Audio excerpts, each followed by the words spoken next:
ఇవాళ November 1st, 2025. నేను పొద్దుటే మార్నింగ్ బై 6 o'clock కల్లా బాటసింగారు ఫ్రూట్ మార్కెట్కి వెళ్ళాను. ఉప్పల్ నుంచి దాదాపు ఒక 40 kilometers ఉంది. వచ్చింది మనకి 35 kilometers. మెయిన్ ఎందుకు వెళ్ళానంటే మార్కెట్కి మనకి మన దేశ విదేశాల నుంచి వచ్చిన ఖర్జూరం ఉంటాయి కదా, ఇరాన్, ఇరాక్, సౌదీ, అవన్నీ ఆ ఖర్జూర పండు కోసం, అలాగే హిమాచల్ ప్రదేశ్ కాశ్మీరీ యాపిల్స్ కోసం, థాయిలాండ్ డ్రాగన్ ఫ్రూట్ కోసం, ఇవి చైనా సంత్రాలు, ఇవన్నీ చైనా సంత్రాల కోసం, ఇవన్నీ ఇవే మెయిన్ చైనా సంత్రాలు చాలా స్వీట్గా ఉంటాయి ఇవి. అలాగే న్యూజిలాండ్ నుంచి వచ్చిన అవకాడో, గ్రేప్స్, వీటి కోసం ఇవన్నీ కొందామని వెళ్ళాను. కొన్నాను. ఇవన్నీ కిమియా, నార్మల్, గోల్డ్, అలాగే సౌదీ, ఇరాన్, ఇరాక్ వీటి నుంచి వచ్చిన రకరకాల ఖర్జూరం బాటిల్స్లో కూడా పెట్టి అమ్ముతున్నారు. తేనెలో పెట్టి మిక్స్ చేసి మనం ఇవి కూడా కేజీ లెక్కన ఉన్నాయి ప్యాకెట్లు. వాటిని మనం అవసరమైతే అట్లాగా అమ్మచ్చు, లేదంటే కస్టమర్లు అడిగిన దాన్ని బట్టి కూడా అమ్మచ్చు మనం.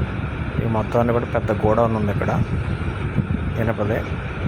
ఈ మార్నింగ్ 6 నుంచి 12 o'clock దాకా ఇక్కడ అమ్ముతారు. 12 దాటిన తర్వాత మీకు లెఫ్ట్ సైడ్ కనిపిస్తుంది కదా, రైల్వే ట్రాక్స్ టైపు పెద్ద ఇనుప కంటైనర్లు ఉన్నాయి.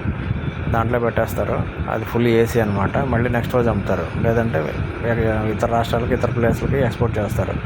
ఇక్కడి నుంచి ఒక 100 meters వెళ్తే అక్కడ మనకి ఈ యాపిల్స్, సంత్రాలు, ఇవన్నీ మార్కెట్ ఉంది. అలాగే పక్కన డ్రాగన్ ఫ్రూట్ కూడా అమ్ముతున్నారు. మెయిన్ నేను ఇక్కడికి ఇందాక ఆ ఫారిన్ మార్కెట్ నుంచి ఇక్కడికి వెళ్ళడానికి ఒక 3 hours పట్టుద్ది నాకు. ఎందుకంటే అవన్నీ అక్కడ మార్కెటింగ్ అన్నీ చూసుకుని వెళ్ళేసరికి యాపిల్స్ సరికి బై 9 o'clock అయింది. అప్పటికి వేరు చోట్ల నుంచి, ఫర్ ఎగ్జాంపుల్ కాశ్మీర్ నుంచి అక్కడ నుంచి వచ్చిన యాపిల్స్ అవన్నీ కూడా వేలం వేశారు. అలాగే మనకి మెయిన్ రోడ్ పక్కనే స్టార్టింగ్ పాయింట్లో బాటసింగారంలో మీకు ఈ బొప్పాయి, సీతాఫలం, పుచ్చకాయ, ఇంకా తర్బూజా ఇలాంటివన్నీ ఉన్నాయి. ఇందులో ఇప్పటివరకు నేను చూడడం అతిపెద్ద బొప్పాయి ఒక్కోటి ఏకంగా 3 నుంచి 5 kgs ఉంది. మీరు చెప్తే నెంబరు. ఈ ఫొటోస్ మనం జూమ్ చేసి చేద్దామన్నా కూడా అది సరిపోదు, అంత పెద్ద వచ్చినాయి. అలాగే ఇవన్నీ తోతాపురి మామిడికాయలు కూడా, పచ్చి మామిడికాయలు కూడా ఇంకా అమ్ముతున్నారు.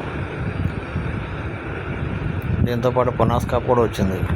ఇవన్నీ పునాస్కాప్, ఇవి కూడా కేజీ లెక్కన అమ్ముతున్నది. కేజీ 80, 60 అట్లా చెప్తున్నారు. మాల్ తక్కువ ఉంది ఇది. అలాగే ఎక్కువగా మార్కెట్ నిండా కూడా నార్మల్ సీతాఫలం కంటే మనకి మెయిన్ ఈ హైబ్రిడ్ సీతాఫలం వచ్చింది. దాన్ని గోల్డెన్ సీతాఫలం అంటారు. అలాగే పక్కనే పుచ్చకాయలు వచ్చి క్వాలిటీని బట్టి కేజీ 12 రూపాయల నుంచి 28 రూపాయల దాకా రకరకాలు ఉన్నాయి. అలాగే ఇవి దోసకాయలు వచ్చి కేజీ 20 నుంచి 30 రూపాయల దాకా రకరకాల రేట్లు ఉన్నాయి. 20, 25, 30 సైజుని బట్టి, క్వాలిటీని బట్టి. ఇదిగోండి, పుచ్చకాయలు కొంచెం రేట్లు తక్కువ ఇవి, కానీ కోస్ట్ చూస్తే లోపల ఆల్మోస్ట్ అన్నీ ఒకేలా ఉన్నాయి. కానీ పైకి లుక్ ఉండాలి కదా, లుక్ లేక కొనడం. అలాగే ఇవన్నీ తర్బూజా కూడా మనకి కేజీ 35 రూపాయల నుంచి 45 రూపాయలు, 2 రకాల రేట్లు ఉన్నాయి. మినిమం 10 kgs తీసుకోవాలి ఏదైనా సరే, 10 kgs తక్కువ ఎవరు. అండి పుచ్చకాయల రేట్లు ఎక్కువ. ఇది వచ్చి కేజీ 30 రూపాయలు చెప్తున్నారు. ఇవన్నీ పెద్ద కాయలు కాబట్టి మన కాయ సైజు తగ్గే కొలది రేటు తగ్గుతుంది, సైజు పెరిగే కొలది రేటు పెరుగుతుంది. అలాగే తర్బూజా కూడా కేజీ 25 రూపాయలు కూడా ఉంది. కానీ అది తింటా పనికొచ్చడం లేదు. గేదెలకి ఆవులకి వేసుకోవడం తప్ప లుక్ లేదు, ఏమీ లేదు. ఇవి చూస్తే కేజీ 45 రూపాయలు హోల్సేల్. అలాగే పక్కన ఇది పైనాపిల్ కూడా సైజుని బట్టి ఉన్నాయి. సైజుని బట్టి మనకి 15 రూపాయల నుంచి 45 రూపాయల దాకా రకరకాలు ఉన్నాయి. Okay, thank you.